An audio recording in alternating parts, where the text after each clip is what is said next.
Genji is arguably the hardest hero to play in Overwatch. At only 200 HP, Genji is very squishy and a single wrong move can get him killed.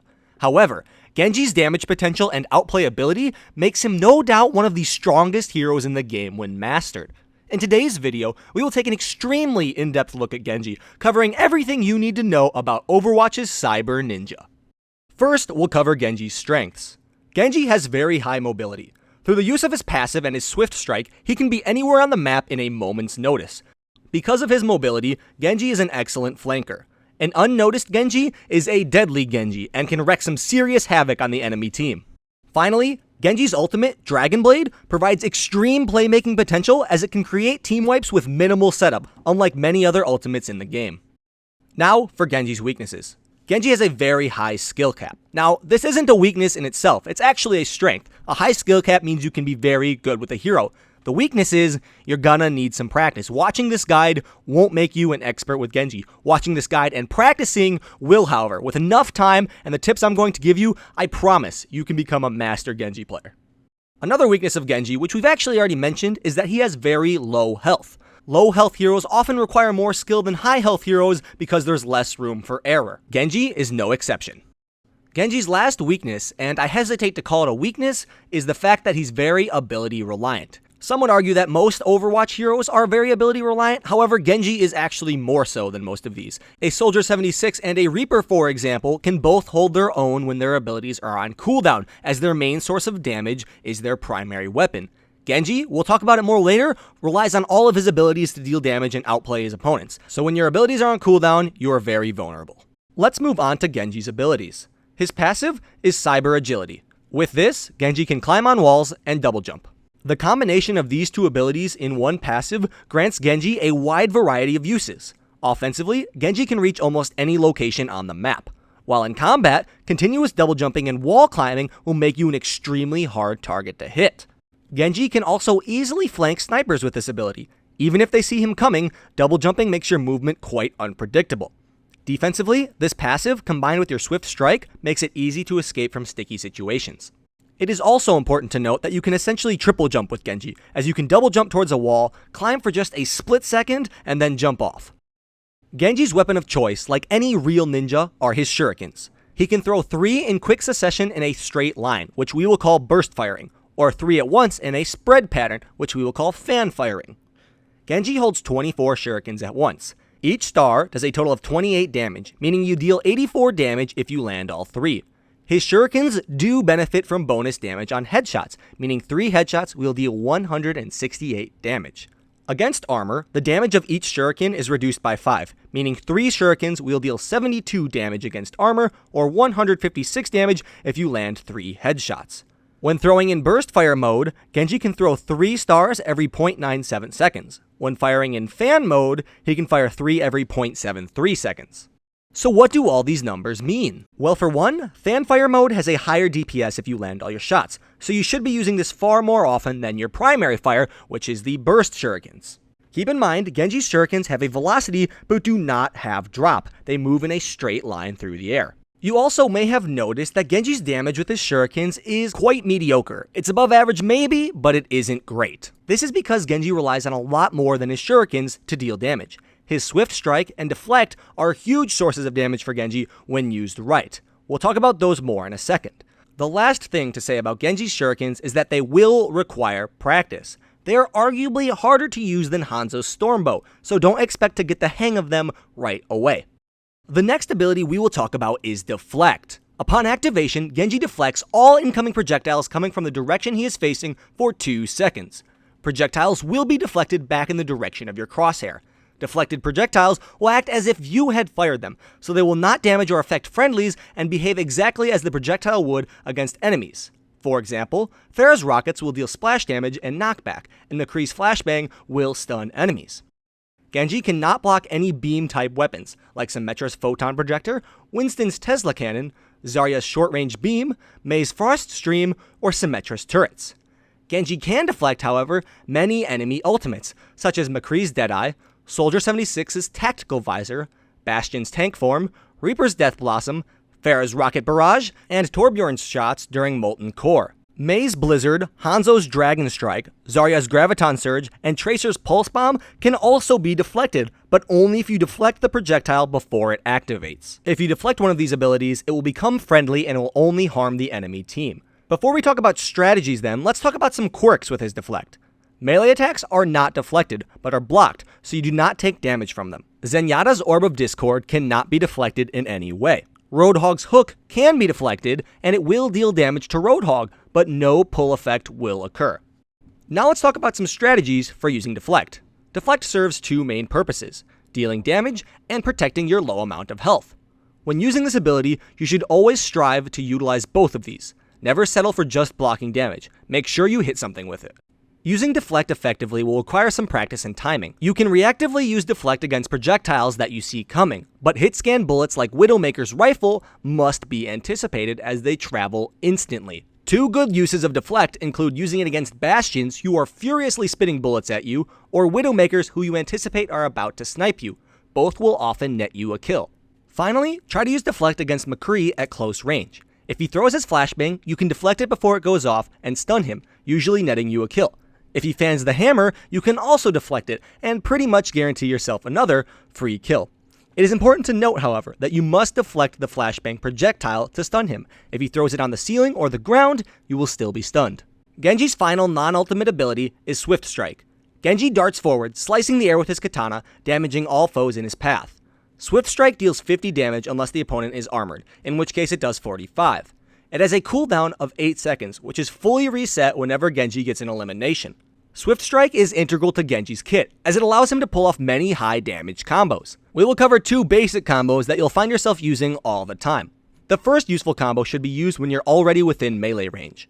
For this, you'll want to use your fan shurikens, melee attack, and then a Swift Strike to dash through your target. This will deal up to 164 damage almost instantly, as you should perform all of these actions in rapid succession.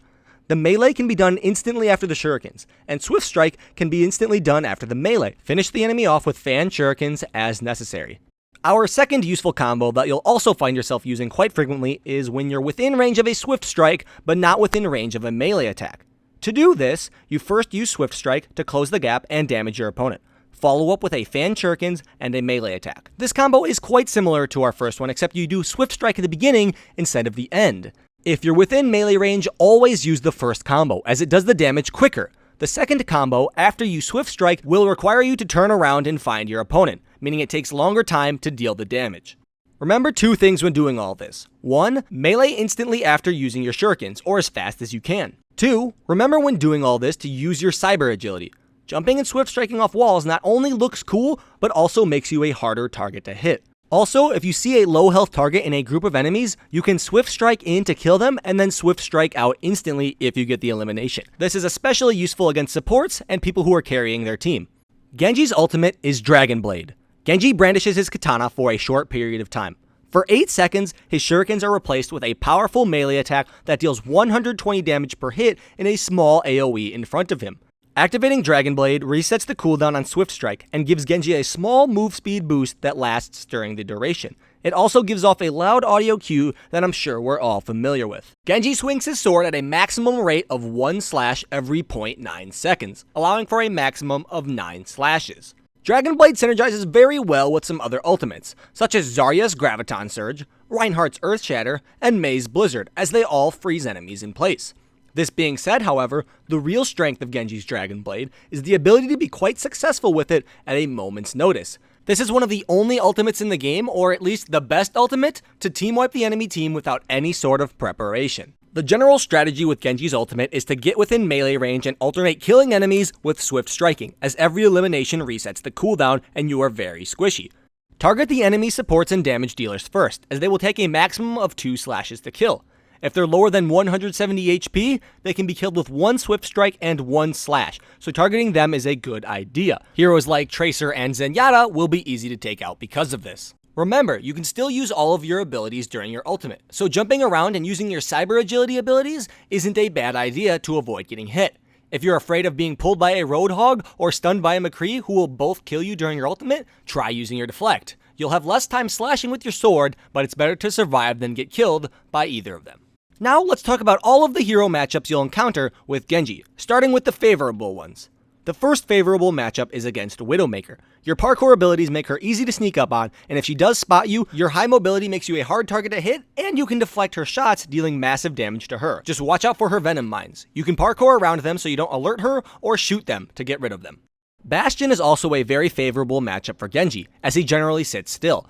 This means you can flank him with ease, or land your burst shurikens on him to deal damage at long range. When given the choice, I recommend only engaging on a Bastion when you have Deflect. Most Bastions tend to just hold down the trigger and fire at you, so if their bullets are already spinning up and firing at you, and you start your Deflect, you'll often kill them without even using any of your other abilities. Mercy is also a really good matchup if you're playing Genji. For one, she's not meant for combat, so in a 1v1 situation, you can easily take her out. 2, her support abilities don't really counter you. Oftentimes, you'll find yourself killing enemies before the Mercy can even get to them, as you have a lot of burst damage. The final good matchup is against your very brother, Hanzo. At close range, where you're strongest, the only thing he really has against you is his scatter arrow. If he hits you with all the ricochet arrows that come out of this, you're pretty much dead. Double jumping, swift striking, and deflecting can all negate this effect. Avoiding his scatter arrow generally means you've got yourself a kill, because there's little chance he'll hit you with one of his arrows when you're jumping around, swift striking, and deflecting. Now let's move on to the bad matchups you'll have as Genji, and it's important to note here that Genji is very powerful because of his ability to outplay his bad matchups. Just because I list these as bad matchups doesn't mean they're impossible to kill. You'll simply have to work a little harder and think a little smarter when combating them. First, Genji is weak against Pharah. Deflecting rockets can be difficult, and you do not block splash damage, so she can easily damage you. To try and counter this, keep your mobility up so it's harder to hit you, and try engaging on her when she's on the ground. Next, Symmetra is also a counter to Genji. As Genji frequently roams around the map, Symmetra's turrets can shut him down. Not only this, but you cannot deflect her close range beam or her turrets. To try to counter this, try staying in open areas and not entering small rooms where you think she'll be placing her turrets. If you catch her off guard and you see her before she sees you, you can often take her out with high burst. If she's placed a teleporter, I highly recommend you don't go in the room where it is, as it's almost guaranteed to have a bunch of turrets. Mei is also a very tough fight for Genji. First, you can't deflect her freeze gun, so if you're frozen, you're pretty much dead. Next, if you get her low on health, she'll just freeze and heal up, meaning when she comes out of the ice, you'll have to re-outplay her once again. Try staying just out of the range of Mei's freeze gun, and if she's about to freeze you, swift strike away. If you're good enough with them and you've practiced enough, your burst shurikens can be more effective than her at medium and long ranges. Tracer is also a pain to deal with because she can blink and recall to avoid swift strikes. Her DPS up close is way higher than that of your shurikens, so she can take you out with ease if you don't have your deflect. If you do manage to deflect some shots, she can probably recall and regain the health, and then re-engage on you while your deflect isn't up. To deal with this, I recommend getting a height advantage against Tracer, as she has no way of climbing to most of the places you can get. From above, you can safely throw your shurikens at her. You may not hit her, but she probably won't hit you as well. Zarya counters Genji because you cannot deflect her particle beam. Keep a distance from her, use your burst shurikens, and don't attack her when she's got her shield up. If you get her low enough on health, you can swift strike in and use your long range combo and hopefully get the kill. Lucio is a nightmare for Genji. He won't beat you in a 1v1, but the move speed boost he gives to himself and his team makes it extremely difficult to land shurikens and combos on your enemies. If you ult against him, he can knock you back, drop the beat, or amp up his speed, all decreasing your effectiveness dramatically. There's no real way to deal with this. It's just going to make the whole game a little bit harder. So keep your eyes peeled for enemies that leave his AoE heal or move speed, as they will be most vulnerable against you. Winston is a lot like Zarya, as you can't deflect his Tesla cannon. The problem with Winston is he's got a gap closer, and up close, you will not fare well against him. My only real counter to Winston is stay away from him and only engage when you have Dragonblade up. When that's up, you can pretty much kill anybody in a 1v1. But don't use your Dragonblade to simply kill Winston. Please use it to kill more people. Don't ever Dragonblade just to get one kill. You try going for a little bit more. The second to last bad matchup for Genji is D.Va. D.Va is hard to deal with as she has a lot of armor and does high damage up close. Her boosters can be used to run away from you and engage on you, depending on the situation.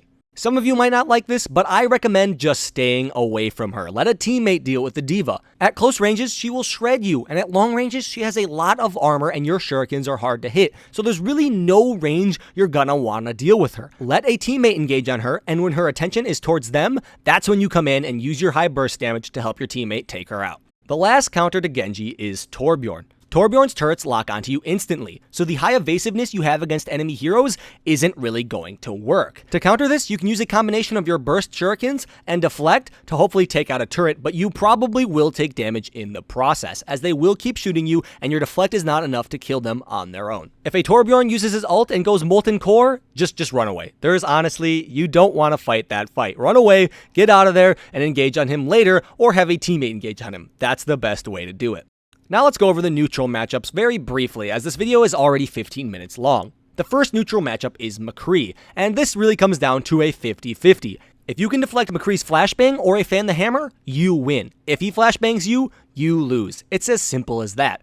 Reaper is another neutral matchup because you're both very powerful at close range. However, against a Reaper, you'll want to stay a little bit further back than against other heroes. Stay out of the range of his shotguns and utilize your Swift Strike plus Deflect to hopefully gain an edge. Soldier 76 is another even matchup because it pretty much comes down to who gets the drop on the other. If you see Soldier 76 first, you can burst him down, and when he starts shooting you, you can deflect or Swift Strike. If he sees you first, he can often get in a good amount of damage before you even react. Also, he can heal, so if you don't finish him off, you will be at a disadvantage, as you've both probably taken damage during the initial firefight, and he's healed some of it up. Just try to get the drop on him when you can, and if he gets the drop on you, I recommend trying to escape if that's an option. If not, fight it out, see what happens. Roadhog is an even matchup because if he pulls you, you're dead. If he doesn't pull you, he can't really kill you because you're never going to get close enough to kill him. This matchup ends up in a stalemate when he doesn't pull you. So just try to keep your distance, use your burst shurikens, and take out his health slowly. If a teammate comes by, hopefully you guys can both go in and get the kill. I list Zenyatta as an even matchup not because he's better than you in combat. It's because of his Orb of Discord. Due to your general squishiness, an Orb of Discord can kind of ruin your day. It increases the damage you take by 50%, and you already don't have a lot of health, so receiving one of these is bad news. The reason it's neutral, however, is you can get rid of the Orbs of Discord. Simply lose line of sight of him and wait for him to move it to someone else. Then you're in the clear. Reinhardt is another neutral matchup because it's another stalemate. At long ranges, his shield will protect him from just about everything you can do. At close ranges, his hammer hits hard, but you can potentially outplay him if you use your deflect and your swift strikes properly. This makes it a pretty neutral matchup because it's going to depend on the skill of both players at close range, and at long ranges, nothing's gonna happen. The final neutral matchup, and the final matchup of all, hopefully I didn't miss a hero, is with Junkrat. Junkrat and you both have high mobility, so you're even in that regard. In close rooms, unless you can deflect all of his shots, he's probably going to win, because he has a lot of splash damage and you're in an enclosed area. In open areas, however, you can jump around him, swift strike, and deflect to hopefully make yourself an extremely hard target to hit. Just beware of his Total Mayhem passive, where when he dies, he drops grenades, because oftentimes you'll be close to him when you kill him. And there it is. I think we've covered just about everything. We've covered the abilities, their numbers, and their strategies. We've covered every hero matchup in the game, as well as just some combos and general tricks. If there's anything you'd like to see in a future video like this, or you'd like to recommend a hero, or really just say anything, if there's anything you want to say, positive or negative, tell me down below. I respond to just about every single comment, so I'd love to hear what you have to say. And if you really enjoyed the video, share it with some of your Overwatch playing friends. I will see you guys all later. Lone Hawk out.